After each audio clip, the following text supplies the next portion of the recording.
Bismillah. Assalamualaikum warahmatullahi wabarakatuh. Alhamdulillahi hamdan katsiran tayyiban mubarakan fih kama yuhibbu rabbuna wa yarda. Asyhadu an la ilaha illallah wahdahu la syarikalah wa asyhadu anna Muhammadan abduhu wa rasuluhu la nabiyya ba'dahu ma ba'd. Para santri yang dirahmati Allah Subhanahu wa taala, insyaallah pada kesempatan kali ini kita akan membahas salah seorang sahabat yang kata Rasulullah SAW, itu adalah dia ahlus sama, penduduknya langit. Kenapa bisa demikian? Rasulullah SAW mengklaim, memberikan julukan kepada sahabat ini adalah ahlus sama.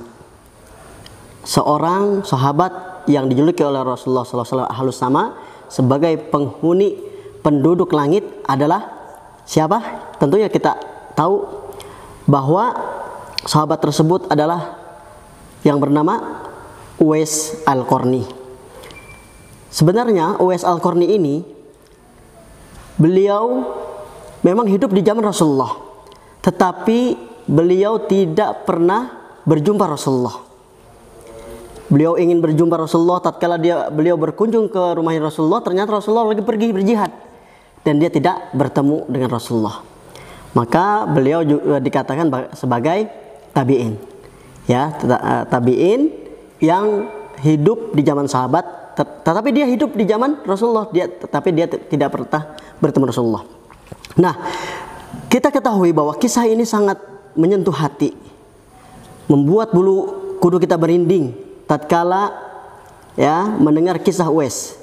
Uwais Al-Qarni ini adalah seorang sahabat yang sangat berbakti kepada orang tuanya, yang sangat berbakti kepada ibunya. Waktu itu Uwais, orang tua laki-laki sudah meninggal, dan dia sangat berbakti sekali kepada ibunya. Seluruh kebutuhan ibunya, sebelum dia mengedepankan kebutuhan dia selalu mengutamakan ibunya, apapun itu.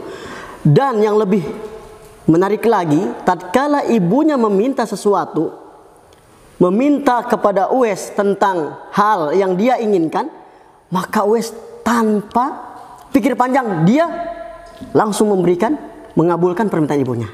Suatu ketika Uwais dipanggil oleh ibunya, "Wahai Uwais, ta'al ya Uwais, kemari. Ada apa ya ibu? Aku ini sudah tua dan aku sudah tidak kuat lagi berjalan." Nah, kata si ibunya, "Iya ibu, apa yang kau inginkan ibu?" "Ibu ingin sekali pergi haji ya Uwais." Masya Allah. Selama ini permintaan ibunya tidak pernah ditolak, ya, tidak pernah ditolak oleh Uwais Al-Qarni. Tetapi tatkala ibunya meminta ingin dihajikan oleh Uwais, maka dia termenung, berpikir, dan dia ingin membahagiakan ibunya.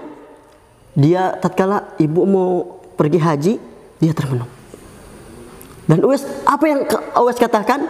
Walaupun dia tidak mampu untuk membawa ibunya, karena membutuhkan sangat biaya besar, ya, jarak antara Yaman dengan Saudi itu lumayan jauh, ya, perlu berhari-hari, perlu bekal yang banyak, perlu harta yang banyak untuk bisa sampai ke tanah suci.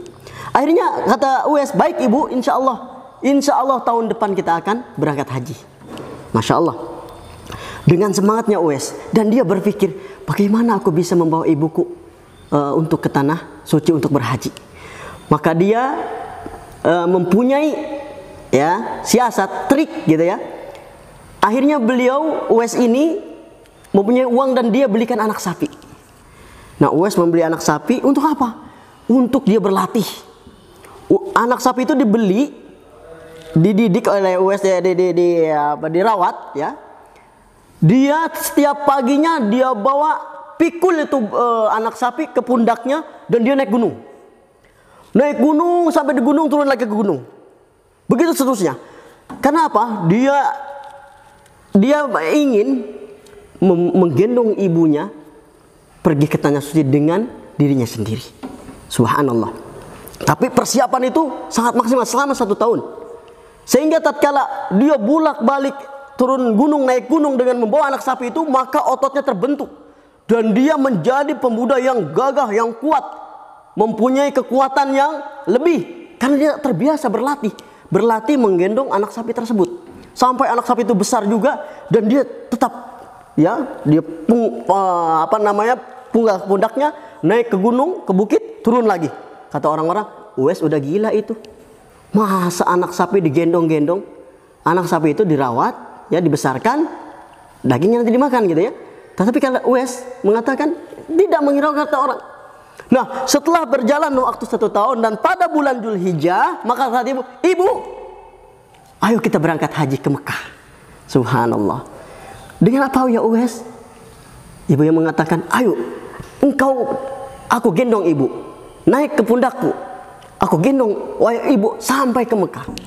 Tatkala Uwais sudah siap dan ibunya sudah siap, maka ibunya digendong oleh Uwais sampai ke Mekah. Subhanallah.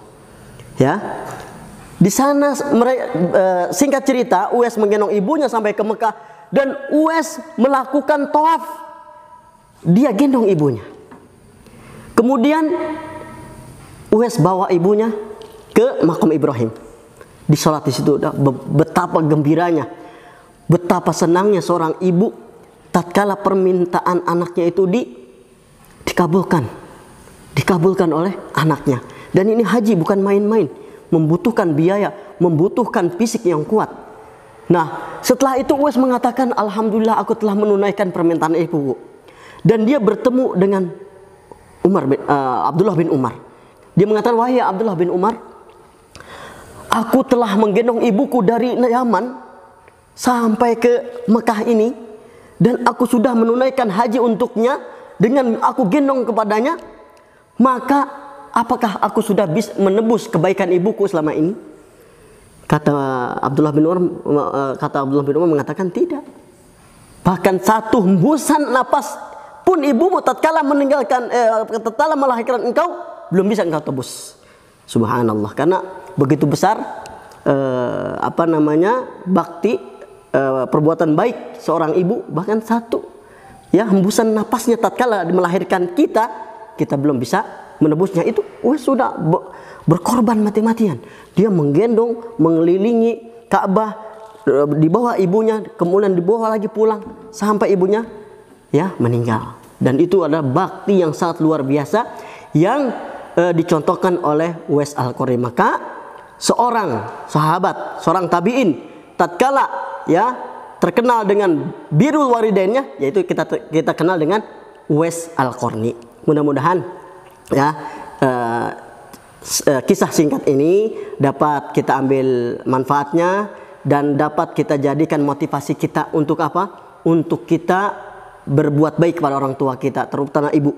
Apalagi orang tua kita masih ada dua-duanya, kita maksimalkan untuk berbuat baik, untuk berbakti kepada orang tua, karena ini adalah perintah Allah.